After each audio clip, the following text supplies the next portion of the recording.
Eu tenho acompanhado essa guerra pela mídia, eu leio os sites internacionais e acompanhei também a repercussão da fala do presidente Lula quando ele menciona Hitler, né? Ele compara a carnificina em curso na faixa de Gaza ao que Hitler fazia contra os judeus.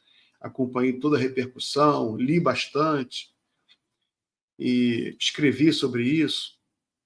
E uma coisa que eu escrevi aconteceu agora, né? Ficou bem claro, não sou nenhum profeta, mas uma coisa para mim estava bem clara na minha cabeça, que você tinha uma carnificina, né, em curso, né, naquele momento que o Lula estava falando, uma carnificina que estava acontecendo, uma carnificina que tinha acontecido, já vem acontecendo há meses, estava acontecendo no presente e isso ia gravar no futuro. Eu falei, o Lula jogou com o fator tempo, né? E conforme o tempo passar, a realidade vai dar razão a ele. Ninguém vai dar bola se citou Hitler, Holocausto. A atenção da humanidade é para o massacre, para as mortes, né? Não por firulas acadêmicas, né, se deve comparar o Holocausto ou não. Você tem um massacre em curso e a fala do Lula vai ser respaldada com o tempo, né? Porque a história depura, a história não tem frescuras, né? A história é direta. O que é importante fica, o que é periférico, o que é subalterno, a história deixa para trás, né? O que é importante, os grandes conceitos, os grandes acontecimentos, eles permanecem, as posições claras. O que fica para a história é a posição clara do presidente Lula, que ele é contra esse genocídio e que ele está fazendo o que ele pode para interromper esse massacre. E a única arma que o presidente Lula tem é a palavra. Ele tem o dom da palavra. Ele é um líder político democrático. Ele tem a palavra. E a única maneira de fazer diferença é tocar na ferida de Israel. E como ele vai fazer isso? Como é que ele vai chamar a atenção de Israel? Chamando a atenção no que dói em Israel.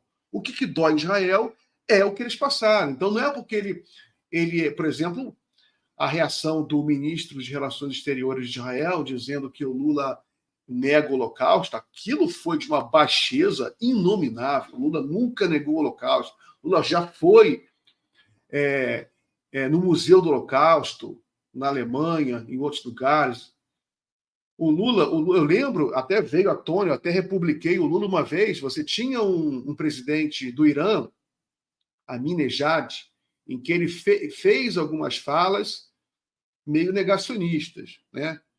Não sei se erraram um pouco na tradução, mas ele era meio sobre a questão do Holocausto. O Lula, ele deu entrevista dizendo que ele falou diretamente com a Ahmadinejad, não fale isso, não negue o Holocausto. Você vê até onde chegou a defesa do Lula pela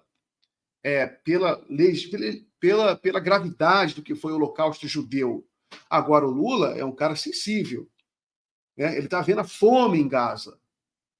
E o Lula sempre fica muito tocado com a questão da fome, porque ele passou muita fome, ele já falou isso em milhares de entrevistas, né? E sempre que ele menciona a fome, ele chora muito, porque ele lembra do que ele passou, a dor, a humilhação que ele passou, né? Então, ele está tocado. Esse massacre em Gaza hoje, isso que eu queria falar, ele põe um ponto final nessa tentativa da mídia brasileira e do sionismo dentro do Brasil de inverter os valores, de tratar como grave uma questão retórica do presidente e não um massacre em Gaza. As atenções têm que se voltar para lá. Quando tem uma coisa dessa gravidade, não importa eventuais deslizes retóricos, isso não importa, nem acho que foi. O importa é gravidade. Isso é tão claro na minha cabeça, né? É tão claro. Você tem criança morrendo lá, você tem a fome. Como que você vai mensurar a dor? Né? Eu estou aqui em Salvador, visitando aqui minha mãe, que ela sofre tem os problemas aí de saúde. E aí eu não consigo parar de pensar em Gaza.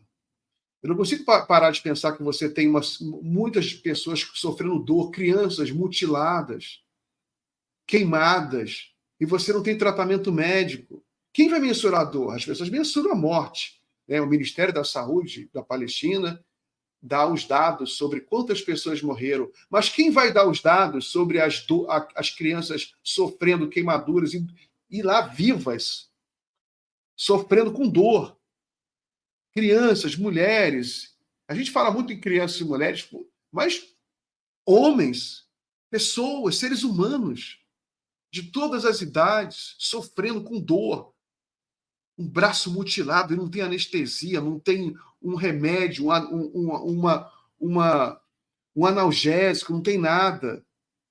Isso aí é inconcebível. E a fome dói, a fome enlouquece a pessoa. Você tem relatos das agências humanitárias que a ordem social está completamente colapsando, na faixa de Gaza, porque como é que você vai manter a ordem social se uma sociedade inteira passando muita fome? Você não consegue pensar direito.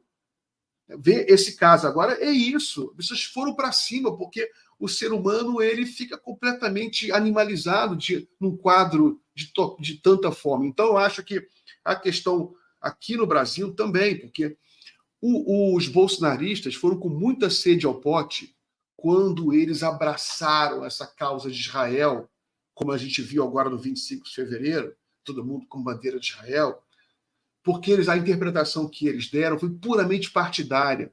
O que vai passar para a história é que eles são simpatizantes de um genocídio, eles são simpatizantes dos opressores. No primeiro momento, você tem uma certa confusão na sociedade, até em função do papel vergonhoso da mídia brasileira, mas rapidamente a história vai esclarecer, vai deixar muito claro o papel que eles tiveram, os bolsonaristas, vai ficar manchado na história da direita brasileira, assim como ficou manchado o papel vergonhoso que eles tiveram na pandemia, de fazer campanha contra a vacina, fazer campanha contra as medidas de distanciamento social, campanha contra a ciência, agora vão ficar manchados pela leniência, pela cumplicidade, pelo apoio que eles estão dando a um governo genocida.